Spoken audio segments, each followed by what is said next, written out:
Hi everyone, it's me again and welcome back sa aking YouTube channel. So medyo matagal po tayo guys na ngayon pa lang ako nakapag-vlog ulit sa channel na ito, no? So guys, kasi sobrang busy ko talaga sa buhay. So for today's video guys, ituturo ko lang naman sa inyo kung paano ba tayo mag-transfer ng money from Cebuana app to GCash account. Kasi guys, may bagong update na ngayon ang Cebuana. So medyo nagkakaiba na talaga yung pag-transfer ng money. So kung hindi mo pa alam, so this video perfect sa'yo. So ngayon guys, punta kayo sa yung Cebuana apps. Then dapat guys, na-update mo na yung Cebuana mo. Tapos here, para maka-continue ka, i-add mo yung 6-digit PIN number.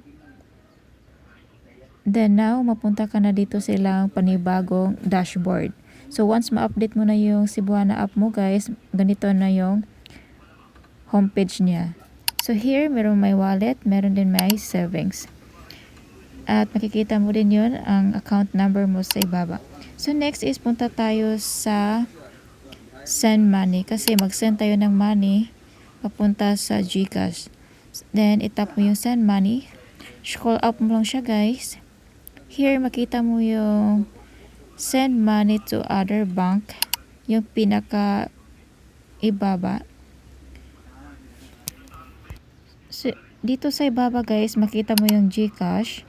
So, itap mo lang yung GCash para ma-direct ka na dito sa send money. So, here, send to account number. So, ilagay mo dyan ang GCash number mo.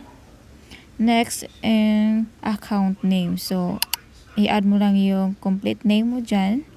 Then, yung amount pala guys, yung minimum dito guys is 400. So, kapag tapos na, itap mo lang yung next. So here, verify details. Dito, i-review mo lahat ng details mo. Kapag tama is, itap mo lang yung all good para ma-continue ka. So yung pinaka-last steps dito guys is magbigay yung OTP code, yung 6-digit PIN. So magte-text sila sa'yo. So kapag ma-receive mo na yung 6 code number, i-type mo dito. Then, automatic na siya guys, ma-send. So, yun lang guys. Sana po makatulong. I wanna say thank you guys sa lahat na nagsusuporta since D1. So, until now, andyan pa rin kayo nagsusuporta sa aking maliit na channel. Na-appreciate ko talaga guys and I love you so much guys. And thank you so much sa lahat ng mga pagmamahal nyo, sa lahat ng pagsusuporta nyo. So, that's our vlog for this week guys. And thank you so much for watching and see you in my next video. I love you all and bye-bye!